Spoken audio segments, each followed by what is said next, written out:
ယနေ့မြန်မာနိုင်ငံမှာဘာရေးဖြစ်နေတယ်လဲဂျုံလိုင်းဒေတာဒီတက္ကသိုလ်ညွန့်နဲ့အောက်သစ္စာ9လမ်းမှာဆိုလို့ရှိရင်တော့ပုံနကတိုက်တယ်ဆိုပြီးတော့အော်တောင်းနဲ့ရက်ွက်နေပြည်သူတွေကအဲ့အိမ်တွားရောက်ပြီးကြည့်ရှုနေကြပါတယ်လူကြီးလူငယ်ကြားမှမရွေးပေါ့နော်တရဲကိုတွေ့နေတဲ့ဆန္ဒတွေနဲ့တွားရောက်ကြည့်ရှုနေကြပါတယ်တရဲကအထီးလာအမလားဆိုအစာပိုင်းတော့မသိခဲ့ပါဘူးနောက်ပိုင်းမှာတော့ခုတော့သိခဲ့ရပြီတရဲအမလေးပါတရဲမလေးကဘလို့တက်ပြီးတော့အဲ့အိမ်မှာတွားနေနေရလဲသူကနေနေညညအဲ့အိမ်လေးကနေပြီးတော့ဒီရင်သွေးပကံလေးပကံပြိုင်နေလှလှမဖြစ်တယ်လမ်းမဘွားလူတွေလမ်းမဘွားလူတွေတက်တဲ့ချိန်မှာဒါထိခိုက်မှုတွေရှိတယ်ချို့ကလည်းဖန်ခွဲဆိုင်ဆင်းတယ်ပေါ့နော်အဲ့လိုဖြစ်တဲ့အတွက်လူတွေကမချစ်တယ်ဘူးနေရောညရောလုံနေဆိုတော့တင်းလာတဲ့အချိန်မှာ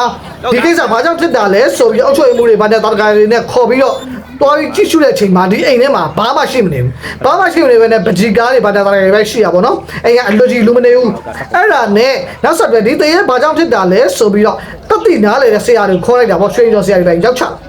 ချလိုက်အချိန်မှာဆရာတွေကမင်းတန်းပြီးကြည့်လိုက်အချိန်မှာဒီလမ်းထဲမှာအဲ့တရေ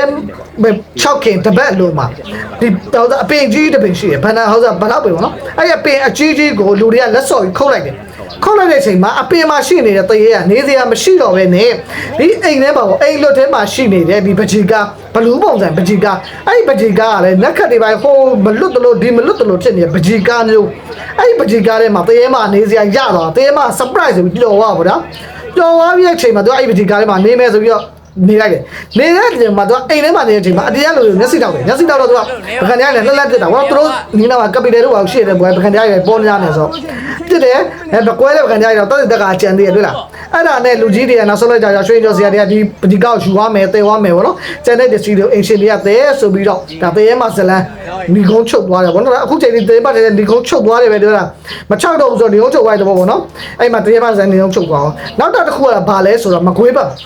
်မကွေးတရက်ခရိုင်ဒီအလေရွာနှစ်တို့ပါတော့အဲ့ဘက်တွေမှာဘာဖြစ်လဲဆိုတော့သူကပဲမိုးတွေရွာတာဒီမြန်မာနိုင်ငံမှာရွှေမုံဝင်မှုရွာသုံးချို့ကိုအရန်ဟိုမှာမြန်မာပြည်သူပြည်သားတွေပြောင်းလဲတောင်းတကြရလေစာပေတွေထဲမှာလည်းပါတာကိုအခုကျတော့ရွှေမုံဝင်မှုတွေမရွာသုံးငင်မှာပဲမိုးတွေရွာတာရွာလာတဲ့ပဲစီလေးတွေကလည်းဒါတော့ပုံမစားနေတဲ့ပဲစီလေးတွေမတူဘူးနက်ပဲပါဆိုတော့အဲ့လိုပဲမျိုးစားလေးတွေအဲ့ပဲမျိုးစားလေးတို့စောစောဆုံးကတော့ဒီလူတွေကထင်ခဲ့တာငှက်ကလေးတွေကလာပြီးချထားတာပေါ့နော်ဒါပေမဲ့ငှက်ကလေးတွေရှာမတွေ့ဘူးနောက်ပြီးတော့ပဲမိုးရွာတဲ့နေရာပဲမိုးရွာတဲ့နေရာကဖေရားပေါ်မှာပဲရွာတာသူကဒီရွာထဲမှာလည်းရွာလူနေအိမ်ပေါ်ရွာတာမျိုးလည်းမဟုတ်ဘူးဖျားပေါ်ဝက်ဖျားဒီဝင်းထဲမှာဝက်ပဲမိုးတွေကရွာတယ်အဲ့မှာဖုံးဖုံးတွေကလည်းကောက်တယ်လူတွေကလည်းညဘက်ကြီးတော့ဓမီနဲ့ရွာထိုးပဲမိုးတွေရွာရဆိုပက်ရွှေမိုးဝင်မိုးရွာရင်တော့လိုင်းမိုးတင်နေမှတင်မှာပေါ့နော်အခုတော့ဒါပဲမိုးရွာတာမလို့တင်ပါတယ်လိုင်းမိုးကိုသေချာတင်လိုက်တဲ့ခါမှာဗီဒီယိုနဲ့ပလူတန်နေရပေါ့အဲ့မှာပဲလေးကြီးတော့လည်းပဲလေးတွေကတော်တော်လေးကိုဟိုစားပဲအစ်စ်လေးပါပဲအဲ့ပဲကိုအစာပိုင်းမှာဘာဖြစ်လဲဆိုတော့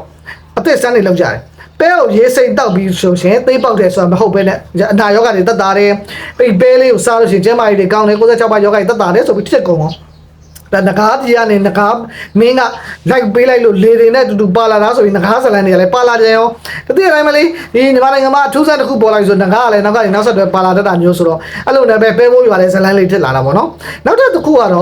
့ဒါကတော့စိတ်မကောင်းစရာတည်းမှာဘာလဲဆိုတော့ तू ကဒီမနေ့ဆိုတော့မနေ့ကညနေလောက်ကမှ तू ကဘီလာဒီတော့ဥစ္စာမှာဟုံးမလင်းမှာစကိုင်းဟုံးမလင်းဘက်မှာစကိုင်းဘက်မှာကျတော့ဒီစီတွေပေါ့နော်စီတွေတင်ပို့တဲ့ခါလေနဲ့တင်ပို့တဲ့ခါကျတော့ချင်းတွင်းညတောင်တိုင်းတို့ကတင်ပို့လာတယ်ဒီအိန္ဒိယဘက်ကနေလာတော့ပေါ့နော်အဲ့ရလာတဲ့ဒီတင်ပို့တွေကစိတ်ကမ်းမှာကတ်ထားခဲ့ရင်နဲ့ဘလို့အကြောင်းကြောင့်ရဆိုတာအတိအကျမသိရပါမယ်ဝုံတိုင်းဖုံးကွမ်းဆိုပြီးတော့လှေတွေပေါ့နော်73စီတိုးလောင်ထားတဲ့လှေမိထလောင်22စီအောင်လောင်သွားတယ်တဲ့အဲ့ဒီချိန်မှာလောင်သွားတဲ့အချိန်မှာသူအရှိတစ်ခေါင်ကလည်းတင်မော3စီတွဲထားတဲ့ဟာလေးလောင်သေးတယ်အခုတစ်ခါကဒုတိယချိန်မှာတော့တလာအတွင်းမှာလည်းလောင်နေတော့ပြောလို့ရနေလို့ထင်ပါတယ်အဲ့ဒါလောင်တဲ့ချိန်မှာလူ2ယောက်ထိခိုက်သွားပြီးတော့လူတွေတော်များထိခိုက်တယ်ရကြတယ်မိတော့ဟိုးဆိုထလောင်တော့နော်သူတို့ဘာမှသိစိတ်လို့မရလိုက်နိုင်ဘူးတဲ့ဒါပေမဲ့နိုင်ငံရေးဒီကစားကွက်ခုံပေါ်မှာစကားတွေ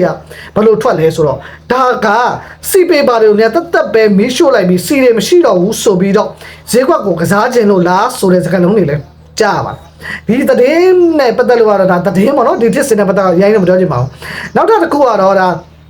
တကြံတွင်းမှာပေါ့နော်တကြံတွင်းကာလမှာမြန်မာနိုင်ငံကဒီနှစ်တကြံတွင်းမှာဆိုအရန်ကိုမှငင်းငင်းတဲ့တကြံလို့ပြောလို့ရပါတယ်ဘာလို့လဲဆိုတော့ထိခိုက်ဒဏ်ရာရမှုတွေအရန်ကိုမှနေပါတယ်ပေါ့နော်ဖြစ်ခဲ့လို့ရှင်လဲဥပမာဖတ်ကားအစီအစဉ်တွေပါဖြစ်သွားခဲ့တယ်ဆိုတော့မှ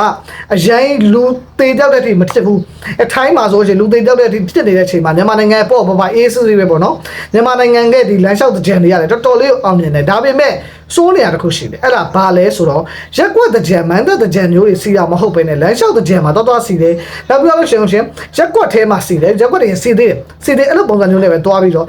တကြံရဲ့အနှစ်သာရဆိုတဲ့အရာလေးကတော့အနှဲငယ်တောက်သွားရပါတော့ပိုးရင်တွေကဆိုရင်ရန်ကုန်မှလည်းနေပြီးတော့ဆိုရှင်တကြံမန်တက်ကြီးရှိကြတာဟုတ်အခုမန်တက်တွေကလမ်းလျှောက်တကြံဦးစားပေးတဲ့တကြံမျိုးတွေဖြစ်လာပါတော့နောက်တစ်ခုကတော့ဘာလဲဆိုတော့ငါးကြီးရဲ့တန်မိုးက3000ကျော်လောက်အဲ့လိုတန်တယ်အဲ့ငါးကြီးကတန်ကြီးရှိတယ်ပေါ့နော်ဒီငါးကြီးကိုစားလို့ရှိရင်အသက်ရှည်တယ်ဆိုပြီးတော်တော်များများလည်းပြောကြတယ်ဒါပေမဲ့ဒီငါးကြီးရဲ့တန်ကြီးလောက်တောင်တန်မိုးမရှိတဲ့ကျွန်တော်တို့တွေရောတကယ်ကိုတော့အားနာပြီပါငါတို့ဒီငါးလောက်တောင်တန်မိုးမရှိပါလားလို့ပေါ့နော်ဟုတ်ကဲ့ပါလက်ရှိ line ပေါ်မှာရေပန်းစားခေါ့ထနေရတော့ဒီအကြောင်းအရာလေးတွေဖြစ်ပါတယ်မိတ်ဆွေတို့အနေနဲ့တခြားအကြောင်းအရာလေးတွေသိကြလို့ရှင်ဖြစ်နေနောက်နေ့ဒီမှာတစ်ဆက်ပေးသွားပါဦးမယ်အစိုးရလိုက်ပါကြည့်လို့ပြောတာထူးပဲကျေးဇူးတင်ပါတယ်